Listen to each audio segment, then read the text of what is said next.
Hey everybody, how's it going? This is Pedro with Tech PM, the channel where we talk about everything smartphone and tech related.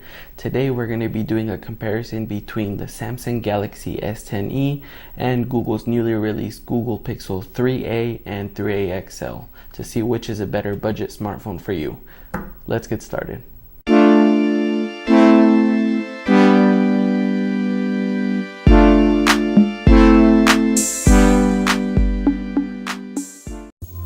So we all know that the Samsung Galaxy S10e has been out for quite some time now, and it's definitely safe to say that it is one of the better budget smartphones out on the market. For $750, you're getting features such as a Qualcomm Snapdragon 855 processor, 6GB of RAM, 128GB of storage with an expandable micro SD card slot.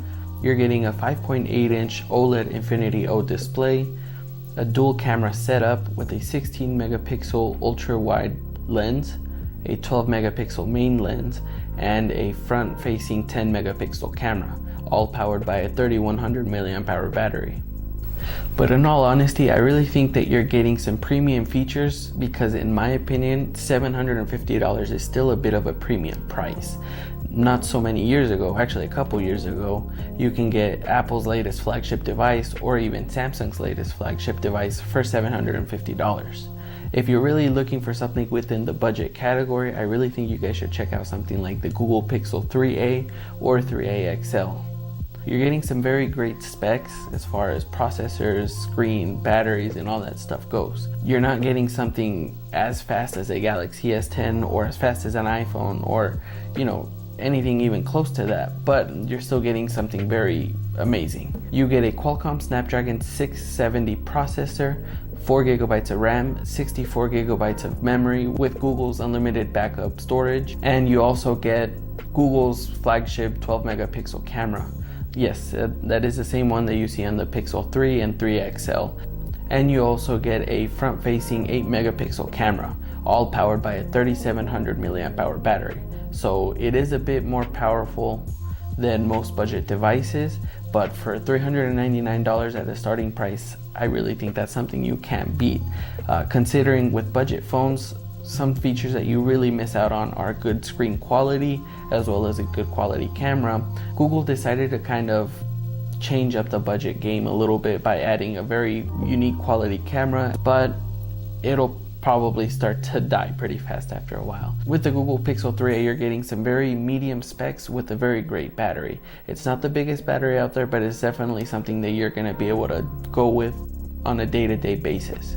So I really don't think you're going to have any troubles in that department. I really think that Google has something amazing in their hands, and it's just something that Samsung really won't be able to top. Yes, Samsung does have some very good products in a more budget-friendly category, but I really don't think it's going to be anywhere near the Google Pixel 3a, at least in the US. With the Google Pixel 3a and 3a XL, you do lose some pretty important features such as wireless charging, wireless power share, which the regular Pixel doesn't even have. But you also get a plastic body design.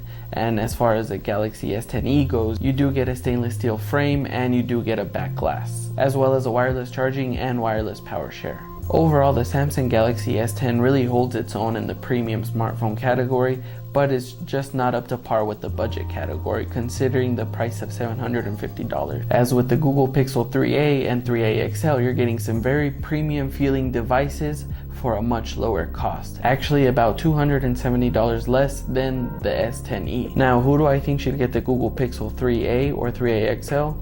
Well, that's really up to you. If you're a person that's deciding to get into the smartphone market for the first time, or you're just looking for something that is within the budget category but still has some very great specs, then I really think this device is for you. With all of the features that Pixel 3a includes, I really think someone like your mom, your dad, your brother, your sister, grandma, your grandpa, your uncle, your aunt, anybody really who wants to get a great device at a low cost, the Pixel 3a is definitely for you. But if you're someone that's looking for something that's still a little bit more affordable but with premium specs, then that's where I think the S10e shines. Like I mentioned before, you are going to be missing out on some features with the Google Pixel 3a, but I think that the 3a definitely holds its own because you do get 3 years worth of software and security updates. That's just very impressive.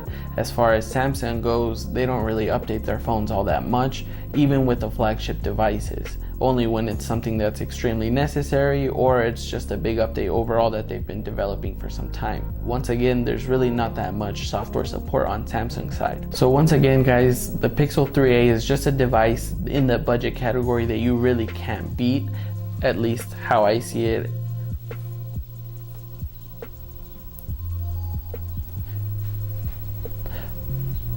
But in a real world scenario, I really think that the Pixel 3a is just a phone that shines on its own. Yes, you could buy some phones used for a lot cheaper, but you're getting a lot better quality of a device and you're getting something that's guaranteed as new.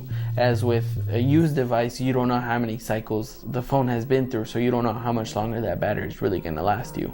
As a repairman myself, I know that Samsung's batteries have to be serviced quite often just because they do have issues where if you use them very heavily, over time that battery starts to wear and it's just not the same anymore. With that in mind, is the Google Pixel 3a a phone that you should definitely get insurance for? Yes, just because on these phones, since they were recently released, there's still a lack of third-party accessories and even parts if you do manage to break your device.